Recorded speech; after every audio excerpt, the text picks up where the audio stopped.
Bom, pessoal, então espero que estejam todos bem, né? Vamos tentar concluir hoje a aula do Scott Maior, né? Sobre a abordagem dele sobre democracia presidencialista pluripartidária brasileira. Né? Por que ele considera isso a difícil combinação, uma combinação difícil, e por que para ele esse é um arranjo institucional que dificilmente vai gerar uma estabilidade democrática, uma democracia consolidada, né? Ou uma democracia de boa qualidade, num diagnóstico assim mais sofisticado. Então, o Scott Maiorg é a nossa referência hoje. Esse texto foi publicado em uma tradução portuguesa na revista Lua Nova, como eu disse. Esse aqui é o autor, né? É interessante é que logo após eu postar a primeira aula, né? Essa aula é uma continuação da aula anterior, foi publicado uma entrevista com ele no Estado de São Paulo, né? no jornal Valor Econômico. O link está embaixo, eu vou postar para vocês verem como que ele continua intervindo no debate brasileiro. Né? É um autor muito importante, fundamental, ler tudo que ele escreve tem relevância. Né? É um autor muito profícuo e que sempre faz análises instigantes. Então nós vimos esses elementos todos, né, que estão aqui, a restauração da ditadura, né, ele montou o modelo teórico, né, que é a combinação daqueles 4 elementos institucionais básicos, né, e ele vai analisando o comportamento desse modelo ao longo dos sucessivos períodos governamentais da história política brasileira do período 45-64. Né? Terminamos na última aula no fenômeno dos presidentes em minoria, né? O suicídio, né, do Getúlio Vargas. Vimos que uma das causas desse fenômeno é que o presidente brasileiro tem muitos poderes regimentais, mas tem poucos poderes partidários. Né? Os partidos aqui são muito frágeis na arena eleitoral e na arena parlamentar você tem um quadro muito fragmentado, né, que aumenta os custos de gestão da coalizão. Né. E paramos aqui nesse tópico aqui na renúncia do Jango, justamente por incapacidade de gerenciar, né, essa coalizão de governo. Aqui nós podemos colocar duas questões. Né. Por que ele denomina esse período como democracia presidencialista multipartidária e não como democracia populista ou democracia ou presidencialismo de coalizão, como fazem esses autores? Né? É justamente porque para ele nem o presidencialismo de coalizão nem a democracia populista, né, são elementos invariantes desse arranjo institucional. Né? E eu deixei para falar isso aqui no período de Jânio Quadros, né, de propósito, né, porque o Jânio Quadros é um governo que, assim como o governo Bolsonaro atual, ele se recusou a montar praticamente uma coalizão de governo. Né. Então é um líder populista, um outsider, ele não fez, embora ele fosse eleito com apoio da UDN, ele não fez carreira na UDN, tinha desdém pelos políticos, tinha desdém pelo Congresso, tinha desdém pelo parlamento, né? Achava que qualquer negociação parlamentar equivalia à corrupção política, né? A um cometimento de uma irregularidade, de um dolo. Né? Então ele se recusou a jogar o jogo do presidencialismo de coalizão. Né? Então, para ele tem uma notinha de rodapé lá no texto, se vocês lerem com atenção, ele faz uma crítica a esse conceito de presidencialismo de coalizão para o Sérgio Abrantes. E ele prefere a expressão democracia presidencialista pluripartidária porque reflete mais as características do arranjo institucional, né, do que as características do formato de governo. Né? Então, alguns governos, há essa possibilidade, embora seja uma possibilidade remota, de não se formar um presidencialismo de coalizão. Né? O caso extremo é o Bolsonaro, mas o primeiro período do governo Collor, né? E um período do governo Jânio Quadros também é sintomático dessa postura, não é, presidencial de se recusar a jogar o jogo do presidencialismo pluripartidário, né, montando uma coalizão de governo. Então, o típico líder populista, né, que se recusa a jogar o jogo do presidencialismo de coalizão sob o argumento de que isso equivale a uma regularidade política, né, a uma espécie de corrupção dos ideais políticos. Então, Jânio Quadros renunciou, né, e outro fenômeno aí, então ele vai crescendo, né, enumerando fenômenos de gravidade cada vez maior. Né? Outra, vamos dizer assim, anomalia, né, ou outro problema desse arranjo institucional, né, né, o grande número de candidatos presidenciais supra ou mesmo antipartidários. Né? Outliers, né, outsiders, melhor dizendo, né, candidatos outsiders que surgem com discurso antipartidário. Né? Na democracia 46-64, o caso clássico foi o caso do Jânio Quadros. Né?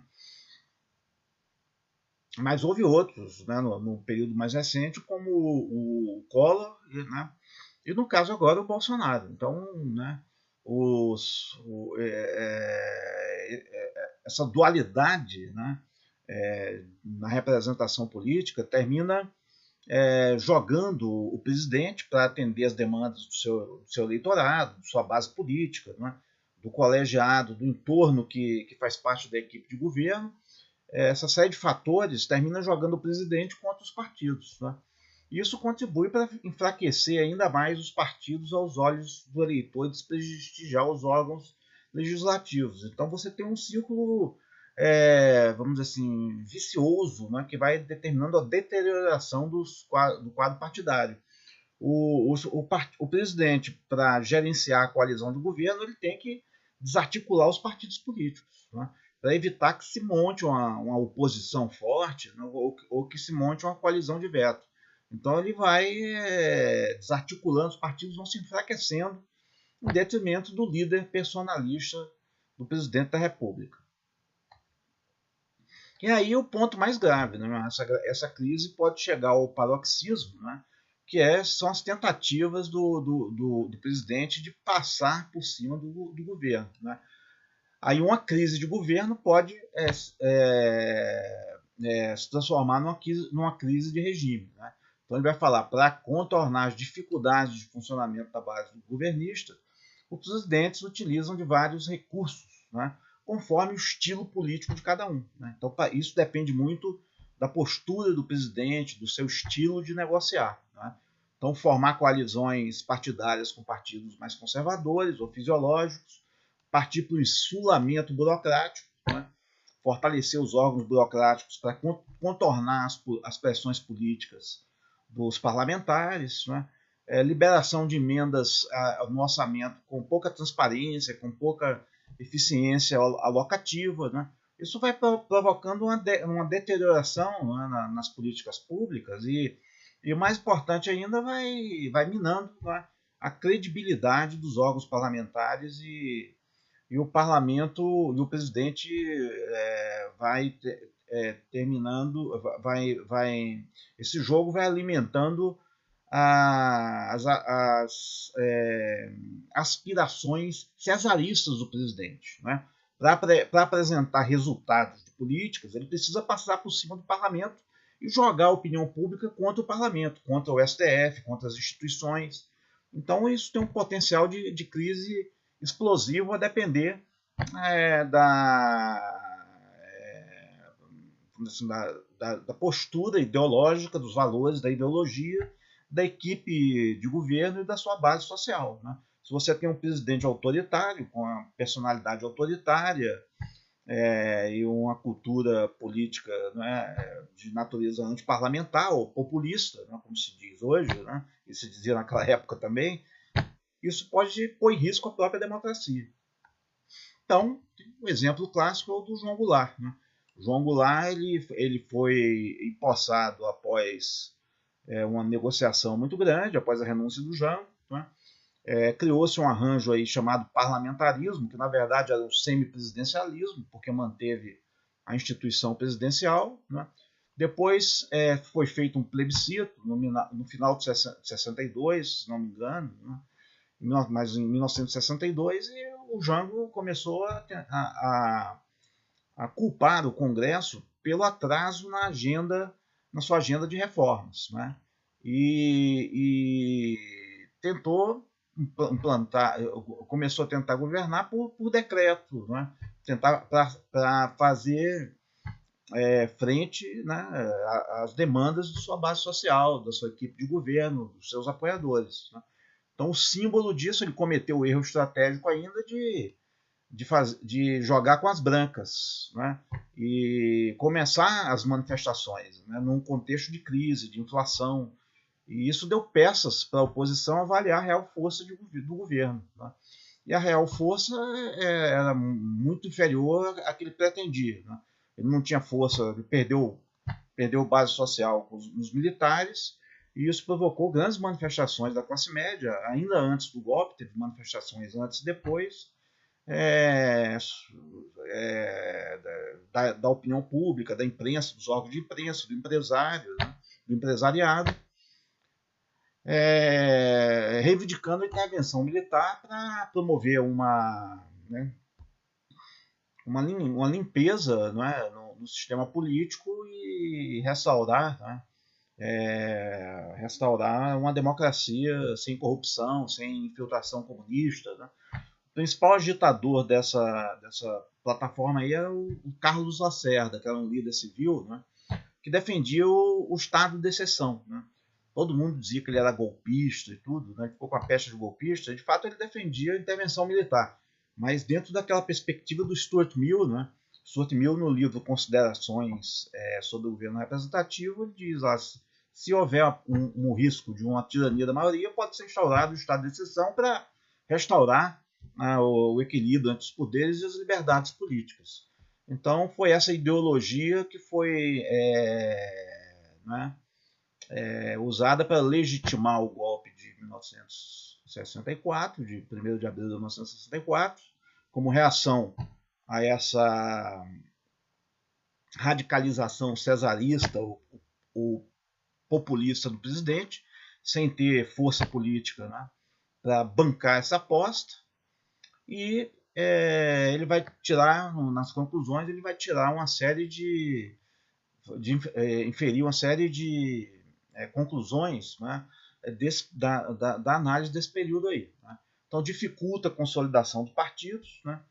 Você tem um paradoxo de que os presidentes também se enfraquecem, principalmente quando tem baixa popularidade. Então, o presidente não pode fazer o que quer, né? Como bem mostrou os destinos do Vargas, do Jânio e do Jango, porque eles não têm apoio no sistema partidário, ou senão na burocracia estatal.